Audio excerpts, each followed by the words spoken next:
Bonjour et bienvenue dans le podcast La Minute Humaine, le podcast des dirigeantes et des dirigeants qui veulent des collaborateurs qui se comprennent et qui travaillent bien ensemble. Chaque mardi matin à 6 heures, je te propose une pause de 10 minutes pour mieux te comprendre toi-même, mieux comprendre les autres et agir avec plus de justesse et de sérénité dans ton quotidien.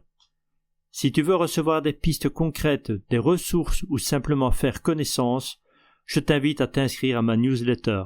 Le lien est juste dans la description. Merci d'être là et bonne écoute.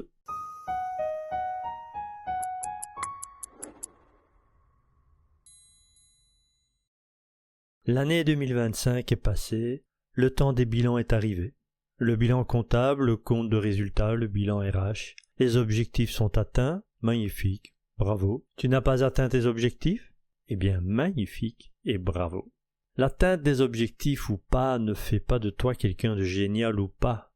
C'est juste que ta stratégie était adaptée ou pas. La tentation est trop souvent présente de se juger. Se dire que tu as été bon comme se dire que tu as été nul, c'est pareil, tu te juges. J'aimerais te proposer un autre regard, un regard sans émotion, sans jugement, sans prise de tête. Un regard professionnel, mature, humain, et je dirais en tant qu'analyste transactionnel un regard adulte. Parce qu'au fond, un bilan n'est pas un procès, c'est juste un tableau de bord, et un tableau de bord, ça ne juge pas, ça informe. C'est comme le tableau de bord d'une voiture qui indique 150 km/h là où c'est limité à 90, le tableau de bord ne te juge pas, il t'informe que tu roules à une certaine vitesse. C'est toi qui as un petit être critique dans ta tête qui te raconte des choses. Et dans ce cas, tu pourrais te dire autre chose que « je roule trop vite », mais plutôt « je me mets en danger » et je mets d'autres personnes en danger. Donc, quand tu regardes le tableau de bord de l'année passée avec tes équipes, ton cerveau choisit déjà une orientation. Or, il y a deux manières de faire le bilan. Le mode causal qui cherche une cause, pourquoi j'ai échoué, mais aussi pourquoi j'ai réussi, qu'est-ce qui n'a pas marché, qu'est-ce qui a bien fonctionné, et il y a le mode téléologique. Vers quoi je veux aller maintenant? Quel est le but qui m'élève, qui me stimule? Les deux sont utiles, mais ils ne servent pas au même moment. Le mode causal éclaire le passé et tu ne peux rien y changer. Le mode téléologique, lui, éclaire l'avenir et tu peux l'adapter en permanence. Si tu es comme 90% des dirigeants, managers, consultants, indépendants que j'accompagne, tu passes beaucoup de temps dans l'analyse causale et beaucoup trop peu dans la direction téléologique, orientée vers un but. Ne pas avoir atteint ses objectifs n'est pas un échec, c'est une information. Ma proposition est que tu cesses de te juger, de t'évaluer, mais plutôt de t'observer. Un objectif non atteint, ce n'est pas un jugement, ce n'est même pas négatif, c'est juste une donnée réelle à mettre dans ton système de pilotage. La question n'est pas « pourquoi j'ai échoué ?», mais « qu'est-ce que la réalité m'apprend ?» Parce qu'il y a ta volonté, il y a ton énergie, et puis il y a le monde réel avec son marché, ses clients, ses aléas et ses surprises. Le bilan sert à aligner les trois, toi, le réel et ce que tu veux créer. Et cette tendance d'avoir envie de créer nous amène tous les mois de janvier à définir ces bonnes résolutions de l'année. Bonnes résolutions? Encore un petit parfum de jugement, d'autocritique. Quand on dit résolution, c'est comme si on avait dévié de quelque chose et il faut se remettre dans ces bonnes résolutions, remettre quelque chose au goût du jour, de remettre des objectifs, etc., etc. Donc il y a bien un petit parfum de jugement. Alors les résolutions inutiles versus les objectifs intrinsèques. Chaque année, beaucoup prennent des résolutions raisonnables.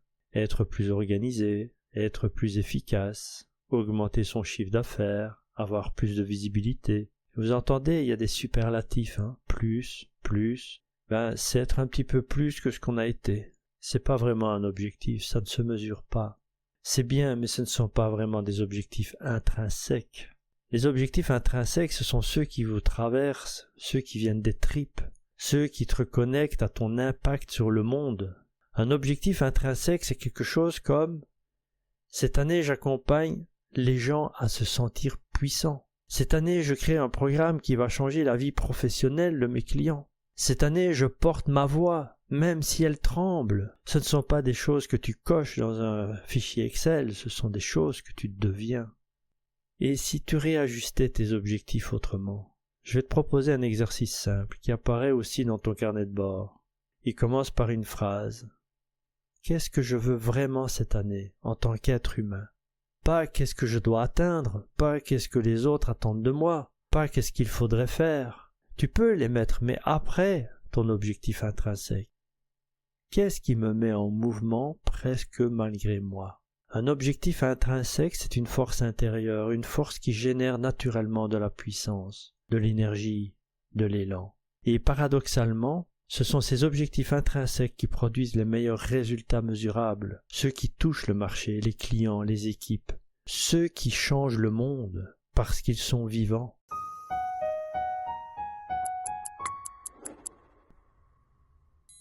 Si tu souhaites aller plus loin, je t'ai préparé un carnet de bord gratuit. Pour chaque épisode, tu peux télécharger ce document qui reprend des questions et un exercice pour mettre en pratique ce que nous explorons ensemble. Ce carnet a pour objectif de développer ta connaissance de toi-même. Tu peux en faire un livre qui te suit dans le temps tout au long des épisodes. Et si tu en ressens le besoin, ce carnet de bord pourra également servir dans le cadre d'un accompagnement personnalisé. Tu le trouveras via le lien dans la description.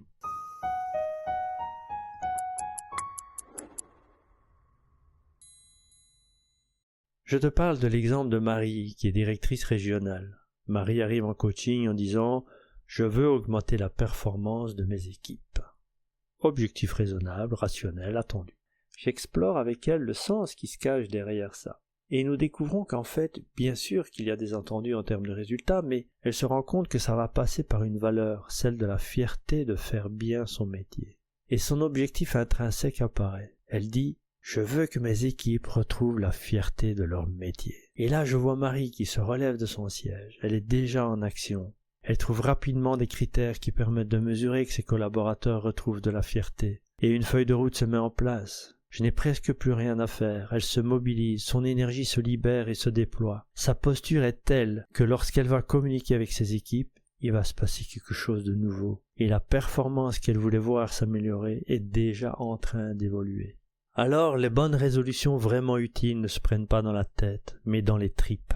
Ton bilan n'est pas un jugement, c'est une porte d'entrée. Et ce qui compte n'est pas ce que tu n'as pas fait, mais ce que tu vas décider de faire pour devenir comme tu l'imagines. Et la question que je te laisse, que tu trouveras dans ton carnet de bord, c'est quelle est la résolution qui te traverse tellement qu'elle ne te demande presque aucun effort? Parce que c'est celle-là qui aura de l'impact. Elle vient des tripes, pas du mental.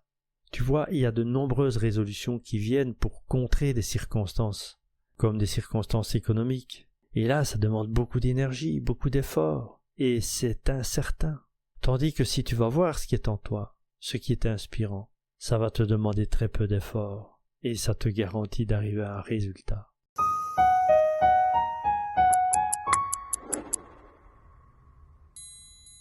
Je te remercie d'avoir partagé cette minute humaine avec moi. Si ce podcast t'aide à mieux te comprendre et à créer des relations plus claires autour de toi, je t'invite à laisser un commentaire. C'est un vrai coup de pouce pour faire connaître ce podcast. Et si tu veux continuer l'exploration, rejoins-moi sur LinkedIn. J'y partage d'autres outils et réflexions et je réponds toujours avec plaisir. Et n'oublie pas, il n'y a pas de faire humain, il n'y a que des êtres humains.